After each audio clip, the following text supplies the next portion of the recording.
শুভ দুপুর বন্ধু। আর একটা আমি দুপুরের লাঞ্চে তোমাদের সাথে একটা ডিমের কারি বানাবো, সেই রেসিপিটা আমি তোমাদের সাথে শেয়ার করছি। দেখো, ডিমের কারি বানাতে গেলে সর্বপ্রথম যেটা লাগে সেটা হলো ডিম। এই যে আমি ডিমগুলোকে সিদ্ধ করে নিয়েছি, দেখো।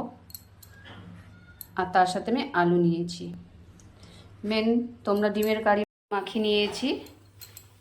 তার সাথে আমি দেখো কড়াইয়ে আমি সরষের তেল দিয়েছি, তোমরা চাইলে রিফাইন তেল দিয়েও বানাতে পারো। দেখো আমি ডিমগুলো, যেহেতু তেল গরম হয়ে গেছে, আমি ডিমগুলোকে এক এক করে ছেড়ে দিচ্ছি। ডিমগুলো পুরো লাল হয়ে গেছে। এখন আমি এই ডিমগুলোকে উঠিয়ে নেব। ডিমগুলো উঠিয়ে নিলাম। ডিমগুলো উঠিয়ে নেওয়ার পর দেখো আমার তেল অনেকটাই বেঁচেছে। এর সাথে আমি আলুগুলো ভেজে নেব লাল করে। দেখো ওই তেলেতেই আমি আলুগুলো ভেজে নেব। প্রায় ভাজা হয়ে এসছে, পুরো লাল হয়ে গেছে। আমি এখন আলুটা উঠিয়ে নেব। দেখো পুরো লাল হয়ে এসছে। কষা বা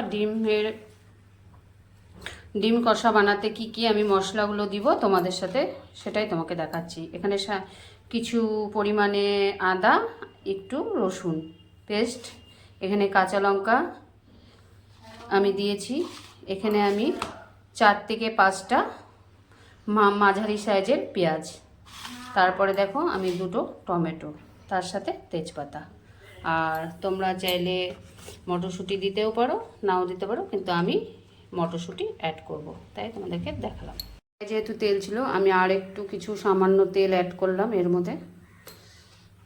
পুরো গরম হয়ে গেছে। আমি গোটা জিরা, কিছুটা পরিমাণে গোটা জিরা,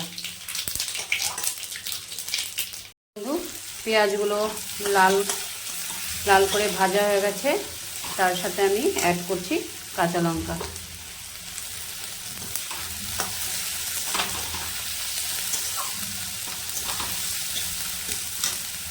তার সাথে টমেটো।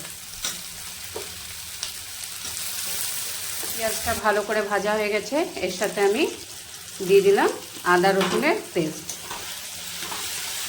দেখো লবণ, হলুদ গুঁড়ো, তার থেকে তেল ছেড়ে দিয়েছে, এই জন্য আমি সামান্য কিছু জল অ্যাড করলাম। দেখো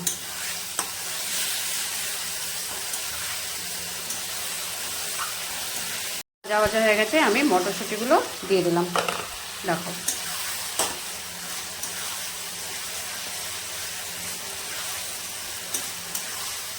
মটরশুঁটি ভাজা পুরো হয়ে গেছে।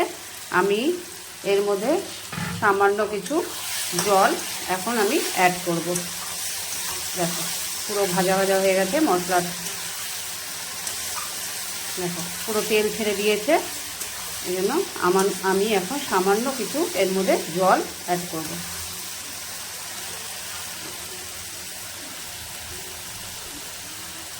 যেহেতু এটা কারি, ডিমের কারি, এটাতে বেশি জল দেব না, মাখায় থাকবে এটা। পুরো ঝোলটা ফুটে গিয়েছে। আমি ভেজে রাখা আলুগুলো এর মধ্যে দিয়ে দিলাম। দেখো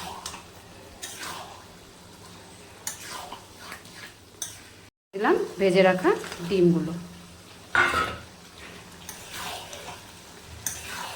দেখো এটা পুরো মাখা, একদম কষা, একদমই পুরো।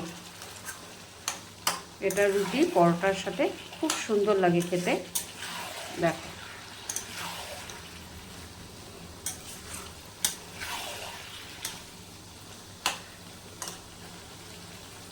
এটা প্রায় হয়ে এসছে। দেখো একদম হয়ে এসছে ডিম কষা। আমি এর সাথে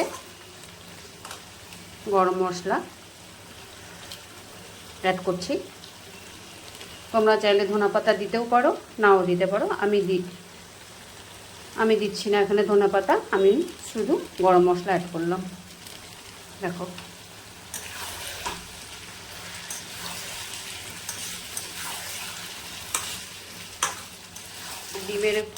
ডিম কষা বা ডিম কারি আমার পুরো রেডি। তোমরা কে পছন্দ করো ডিম খেতে আমাকে অবশ্যই কমেন্ট করে বলো। Tata bye.